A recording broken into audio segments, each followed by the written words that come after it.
இப்போ இந்த women's day அன்னைக்கு ஒரு சில முக்கியமான சில வாக்குறுதிகளை படிப்போமா?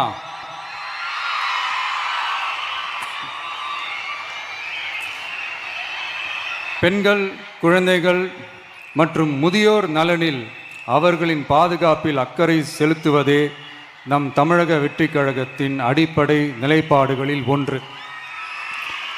இதை நம் கட்சியின் முதல் மாநில மாநாட்டிலேயே அறிவித்தோம். அதன்படி அதற்கென தனித்துறை, அதாவது தனி இலாக்கா ஏற்படுத்தப்படும் என்று அறிவிப்பு செய்யப்பட்டது.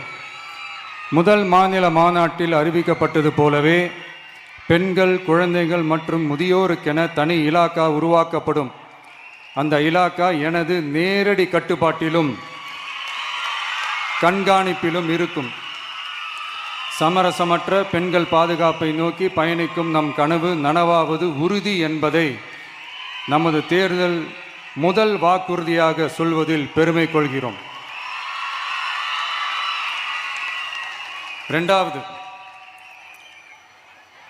மதிப்புமிகு மகளிர் திட்டம்.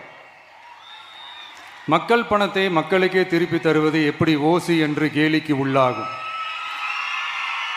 எப்படி இலவசம் என்று ஏளனமாக பார்க்கப்படும். இப்படி வரையறுக்க எந்த அரசியல் கட்சிக்கும் எந்த அரசியல் தலைவருக்கும் உரிமை இல்லை என்று தமிழக வெற்றிக் கழகம் ஓங்கி உரைக்கிறது. இந்தியாவில் நம்பர் 1 இல்லாத மாநிலங்களில் கூட பெண்களுக்காக மாதம் வழங்கப்படும் தொகை அதிகமாக உள்ளது. ஆனால் நம்பர் 1 மாநிலம் என்று தனக்குத்தானே தம்பாட்டம் அடித்துக் கொள்ளும் வெற்றி விளம்பர மாடல் திமுக அரசில் மகளிர் உரிமை தொகை என்ற பெயரில் வெறும் 1000 ரூபாய் மட்டுமே வழங்கப்பட்டு வருகிறது.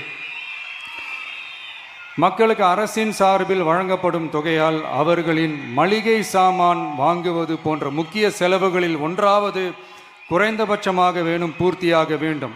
அந்த எண்ணத்தின் அடிப்படையில் யோசித்ததால் நாம் அமைக்கப் போகும் மக்கள் அரசு இனி 60 வயது வரை உள்ள அனைத்து குடும்ப தலைவிகளுக்கும் மாதம் 2500 ரூபாய்